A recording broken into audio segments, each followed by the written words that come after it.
Halo teman-teman semuanya, balik lagi sama aku lagi dan lagi, Sakina Alfianto.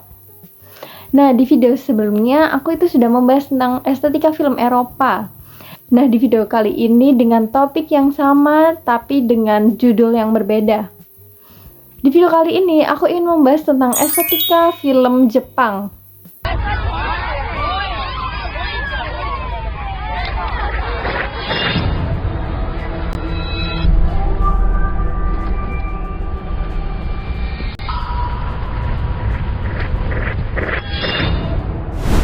Nah, estetika film Jepang sendiri setelah aku searching di Google itu ternyata agak sedikit berbeda dengan estetika film lainnya. Nah, kalau kalian kepo apa aja yang berbeda, bisa tonton terus videonya hingga akhir. Oke, dari estetika film Jepang sendiri itu ada dua tipe. Kita membahas tentang film atau kita membahas tentang anime. Nah, ciri khas dari segi narasi film Jepang sendiri, ia memiliki istilah yang bernama Kissho Tenketsu. Nah, Kissho Tenketsu sendiri ini terbagi menjadi 4 babak. Yang pertama, Ki yang berarti pendahuluan, Sho yang berarti pengembangan, Ten yang berarti plot twist, Ketsu yang berarti penyelesaian.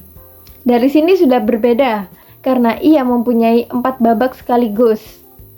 Nah, Kissho Tenketsu sendiri merupakan pola struktur bercerita yang banyak digunakan di negara Tiongkok, Jepang, Korea, dan Vietnam. Yang membedakan pada cerita barat adalah cerita barat lebih fokus pada konflik, Kissho Tenketsu lebih fokus pada perubahan. Jadi, bukan berarti Kissho Tenketsu tanpa konflik, tapi konflik itu bukan menjadi pembahasan utama pada film tersebut. Dari desain karakter anime sendiri, biasanya anime Jepang itu membuat karakter yang matanya besar, rambutnya warna-warni, dan reaksi wajah yang berlebihan.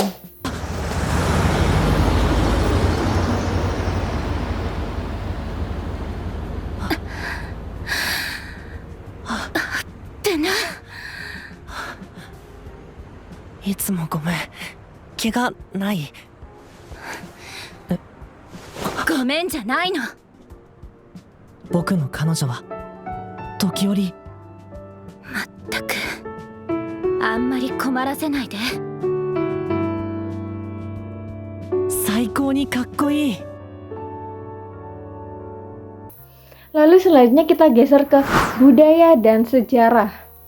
Dari segi budaya, orang Jepang mempercayai bahwa alam itu saklar, atau istilahnya disebut dengan Shinto. Maksudnya, orang Jepang itu percaya bahwa alam dianggap memiliki roh, dan manusia adalah bagian kecil darinya dan harus hidup selaras dengannya. Makanya di film Jepang itu sering menampilkan tentang pemandangan alam.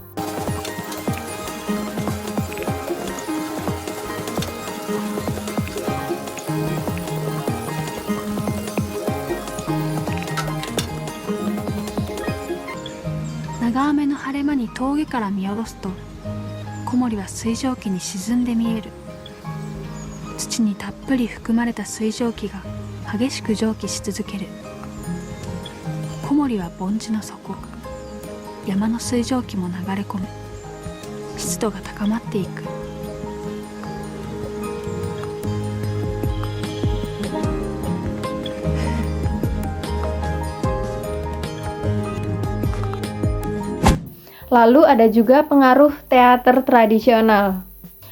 Gaya film Jepang dipengaruhi oleh teater tradisional seperti Noh dan Kabuki, yang terkenal dengan gerakan lambat, ekspresi mendalam, dan suasana yang hening. Contoh menggunakan teknik pillow shot.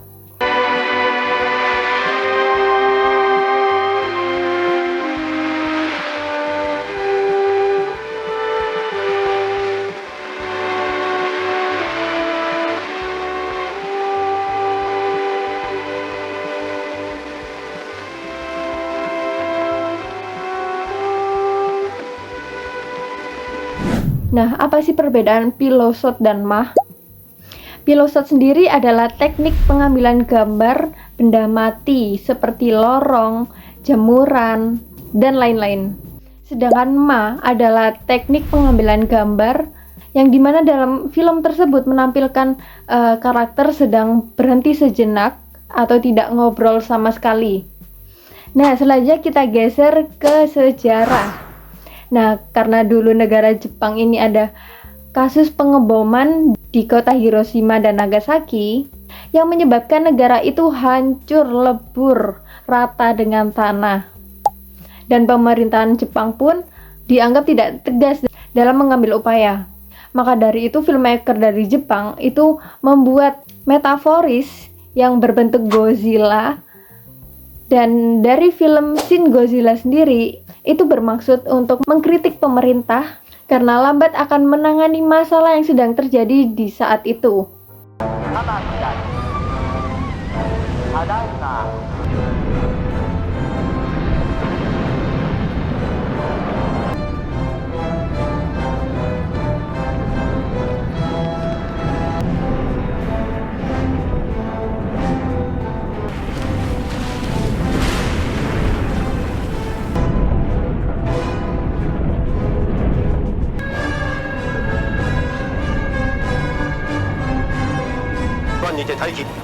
P-02 から04はビル群後方ホールディングエリア2にて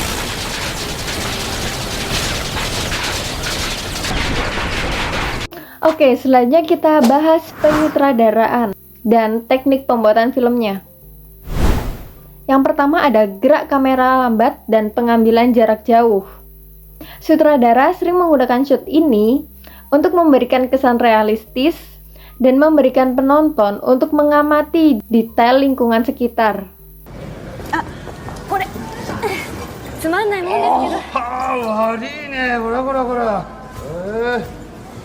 Yabo.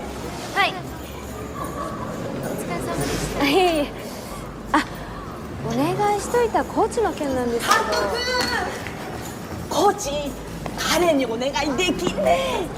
母さんも何だってんの。若いコーチの方が気兼ねなくいろいろ聞けるし。なあ、賛成、大賛成です。いやこちらにもね事情があるでしょ。ね。どげんかい君よ。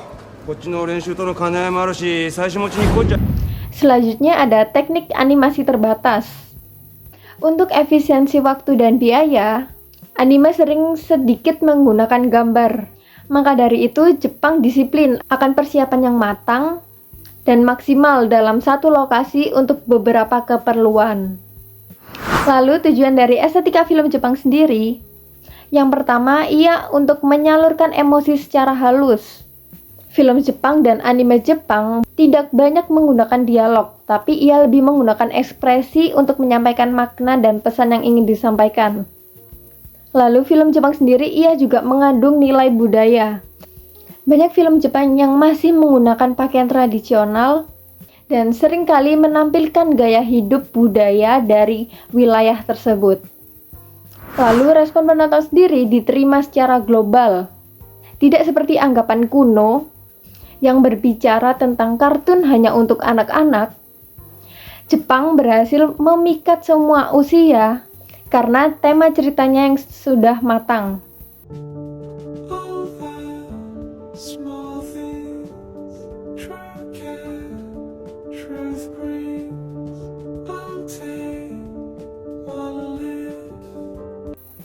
Dan juga dari film Jepang ini tercipta komunitas pop culture yang melahirkan penggemar setia anime atau film Jepang dan mempengaruhi tren fashion serta seni digital di dunia barat.